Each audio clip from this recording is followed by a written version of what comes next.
기술이 곧 국력이자 안보, 그리고 패권이 되는 시대.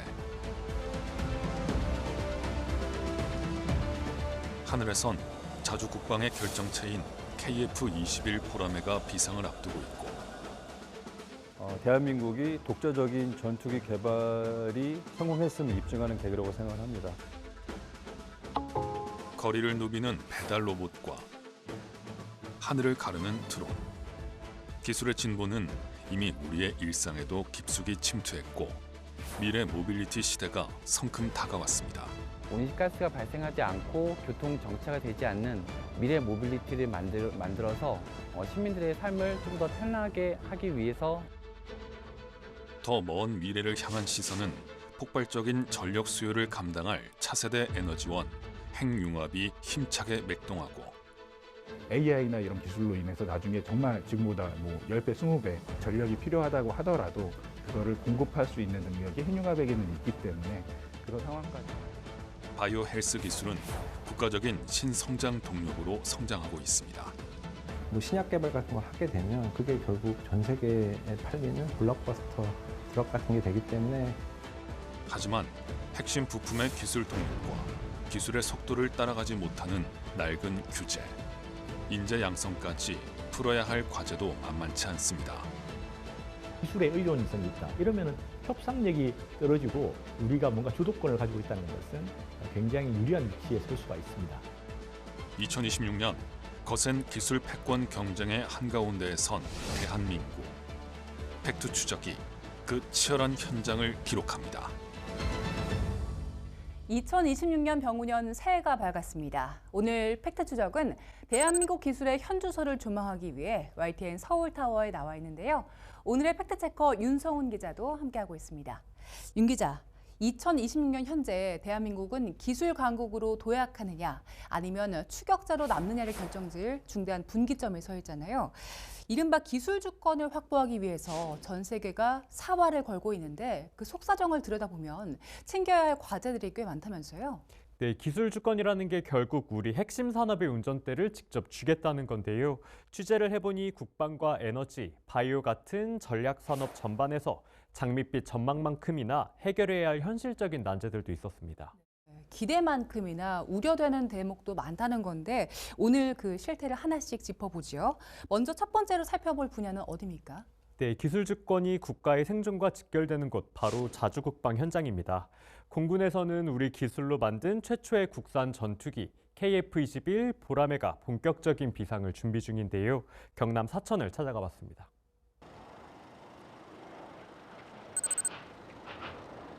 경남 사천의 방위 산업업체에서 생산되고 있는 우리나라 최초의 국산 전투기 KF-21 보라매가 위용을 드러냅니다.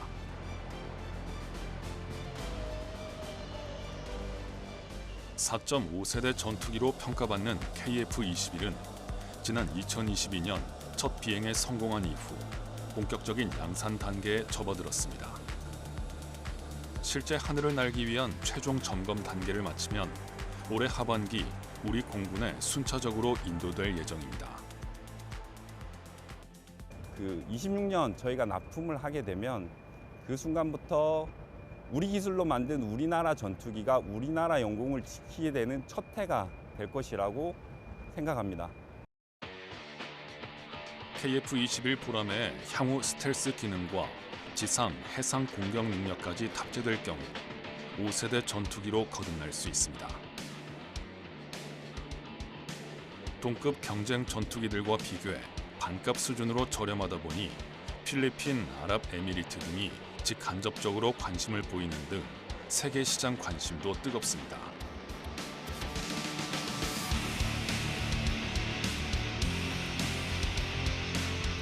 생존하는 동급의 다목적 전투기 가운데서 실전 배치를 앞두고 있으면서 5세대 이상의 확장성을 동시에 보유한 기체는 우리 KF-21이 유일합니다.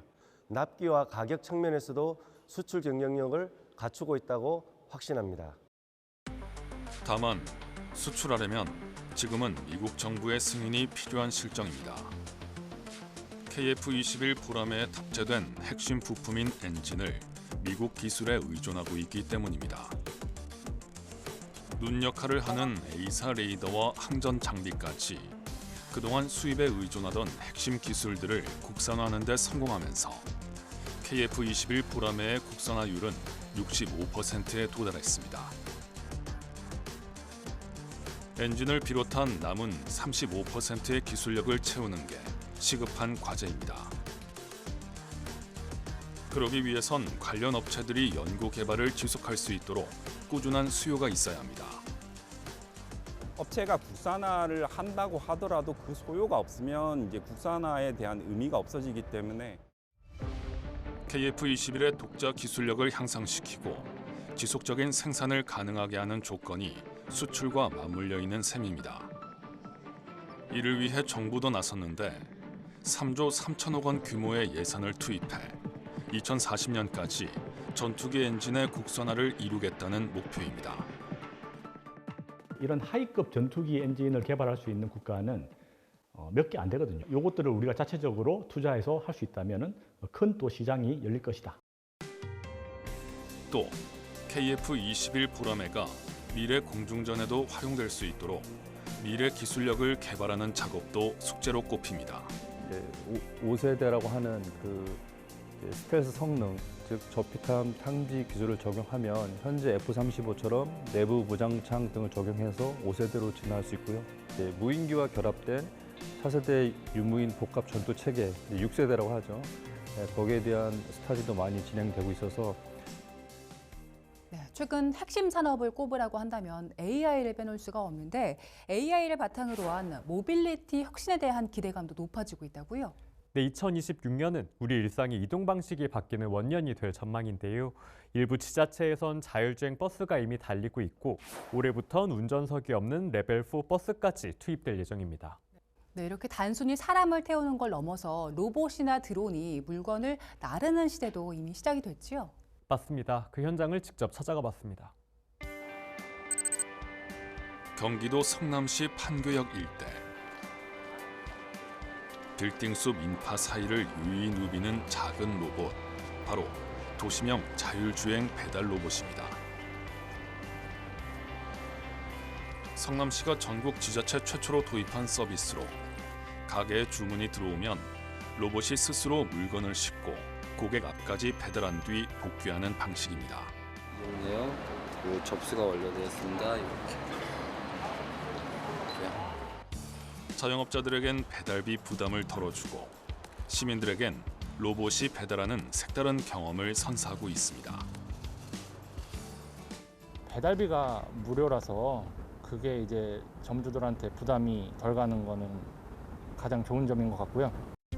시민들이 음식을 주문하면 드론이 날아와 배달하는 서비스도 이미 상용화 단계에 접어들었습니다.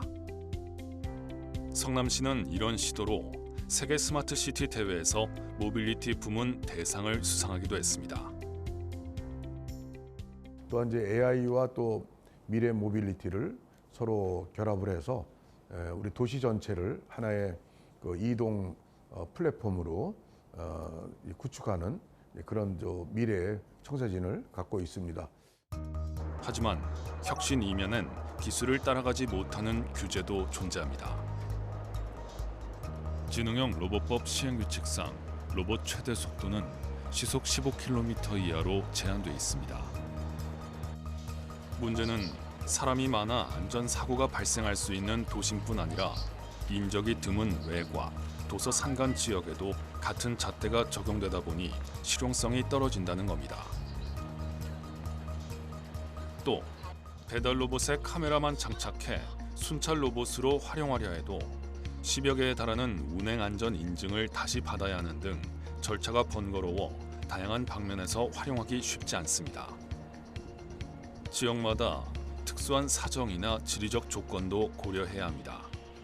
그리고 또 우리 성남은 서울공항으로 인한 또 이 고도 제한이 있습니다. 탄천 바로 옆에 있는 서울공항 때문에 드론 같은 기술을 발전시켜서 우리 실생활에 상용화하기 위해서는 그런 또 고도 제한 문제 이런 것도 우리가 걸림돌이 되고요. 결국 현실과 여건에 맞는 법적, 제도적 정비가 함께 이루어져야 한다는 지적입니다. 다양한 규제들이 많이 해소되어야 자율주행 차라든지 아니면 또 자율주행 로봇, 드론이 좀 더 활성화될 수 있는 그런 기반이 될 수 있습니다. 자율주행 로봇이나 드론이 일상에 잘 자리를 잡으려면 결국 AI, 인공지능 기술이 고도화돼야 할 텐데 그만큼 AI 산업 성장세도 주목을 해야 될 것 같아요. 맞습니다. 그런데 AI 기술이 발전할수록 뒤따르는 고민도 있습니다. AI 기술의 핵심 인프라인 데이터 센터를 운영하기 위해 필요한 막대한 전력을 확보하는 일입니다. 네, 실제로 AI 데이터 센터의 전력 수요가 앞으로 어마어마하게 늘어날 거란 전망이 나온다고요? 네, 최근 발표된 계획에 따르면 지난해 0.5기가와트 수준이었던 AI 데이터 센터 전력 수요는 오는 2038년 4.4기가와트까지 9배가량 급증할 전망입니다. 쉽게 비유하면 서울 강남구 전체 23만 가구가 쓰는 전력 규모면 충분했지만 불과 10여 년 뒤엔 서울 자치구 9곳이 사용할 만한 막대한 전력을 AI 데이터 센터 혼자 사용하게 된다는 뜻입니다. 결국 AI 시장의 주도권을 확보하기 위해선 안정적인 에너지 인프라 구축이 필수적인 상황입니다. 네, 그런 만큼 미래에너지원의 종착지로 불리는 핵 융합 기술도 주목을 받고 있잖아요. 네, 흔히 인공태양이라 불리는 핵융합은 전력 갈증을 해결할 핵심 열쇠로 꼽히는데요. 우리 핵융합 연구의 최전선 한국핵융합에너지연구원도 다녀왔습니다. 대전 대덕연구단지. 한국핵융합연구의 심장부로 불리는 이곳엔 지름 10m, 높이 6m의 핵융합 실험로가 자리하고 있습니다. 바로 한국형 초전도 핵융합 연구장치 K-스타입니다. 태양이 타오르는 원리를 지상에서 그대로 구현해내는 한국 핵융합 연구의 전초 기지입니다. 초전도 자석을 겸비한 중형 토카막으로서 이런 어떤 핵융합 실험을 할 수 있는 거의 유일한 장치라고 보시면 되실 것 같습니다. 핵융합은 바닷물에서 연료를 얻어 무한에 가까운 에너지를 만들고 탄소 배출이나 폐기물, 방사능 사고 위험으로부터 자유로워 꿈의 에너지라 불립니다. 기후 위기를 넘어 에너지 주권을 지킬 유일한 대안으로 꼽힙니다. 최근엔 이 기술이 전 세계적으로 주목을 받는 이유가 더욱 명확해졌는데 AI 시대가 도래했기 때문입니다. 데이터 센터가 빨아들일 막대한 전력 수요. 기존 에너지원으로는 감당할 수 없는 이 거대한 갈증을 해결할 핵심 열쇠가 바로 핵융합이라는 겁니다. 좀 더 안전하고 그런 방식으로 우리가 필요한 만큼 전력을 사용할 수 있는 그런 미래의 어떤 기술을 뒷받침하기 위해서는 핵융합이 꼭 필요할 것 같다. 정부도 승부수를 던졌습니다. 지난 12월 당초 2050년이었던 전력 생산 실증 목표를 2030년대로 대폭 앞당기고 2035년까지 핵심 기술을 확보하겠다는 로드맵을 확정했습니다. 당장 우리 세대의 에너지로 만들겠다는 의지입니다.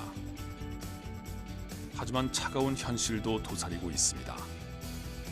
우리가 주춤하는 사이 경쟁국들이 턱밑까지 쫓아왔기 때문입니다. 일본의 SA라든가 중국의 베스트 같은 토카막은 K-스타보다 더 크고 실제 핵융합로에 가까운 조건을 가진 토카막이기 때문에 그런 상황에서도 K-스타가 가치 있는 연구 장치로서 이렇게 계속 있을 수 있는가라는 고민을 많이 하고 있고요. 현실적인 한계도 큽니다.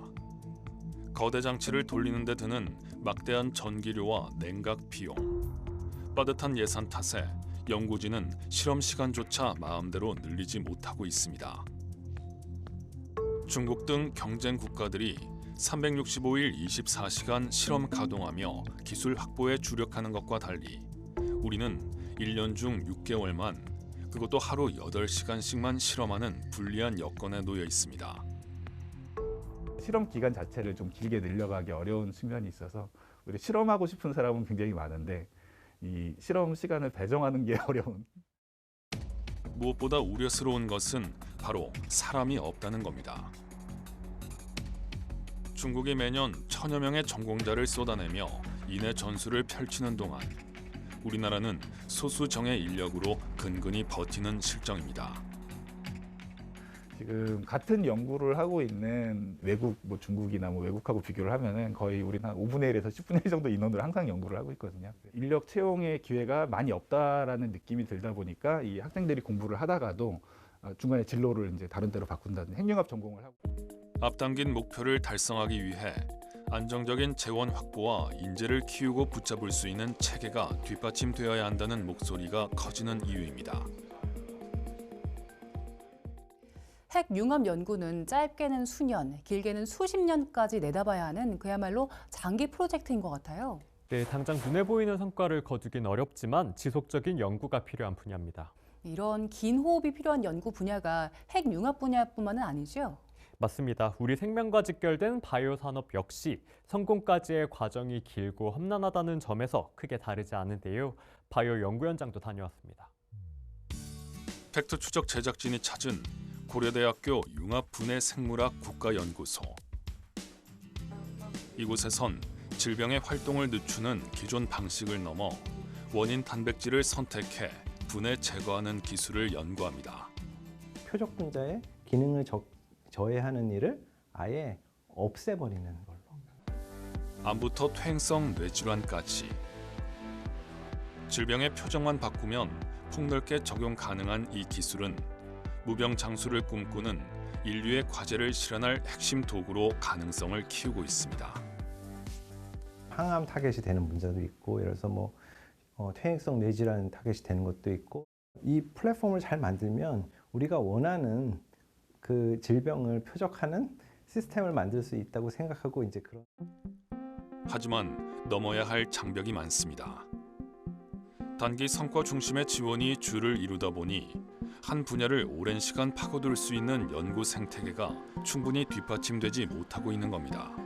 뭔가 꾸준히 계속하는 거에 대한 거를 서포트가 조금 약한 것 같아요. 정부나 무슨 이런 데 입장에서는 어떻게 했든 간에 그런 사람들도 계속 지속적으로 서포트할 수 있다는 좀 믿음을 심어주면 결국 그런 데 도전. 특히 해외처럼 전문성을 유지한 연구 전담 인력을 육성하고 고용하는 시스템이 필요합니다. 현장의 인재들이 다른 걱정 없이 연구에만 몰입할 수 있는 여건을 제공하는 것이 국가 경쟁력과 직결되기 때문입니다.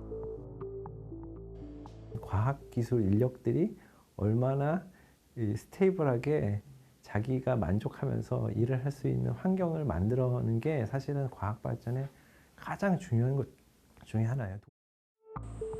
이에 정부도 송 교수가 이끄는 연구소를 국가연구소로 지정, 향후 10년간 950억 원 규모의 예산을 지원하기로 했습니다.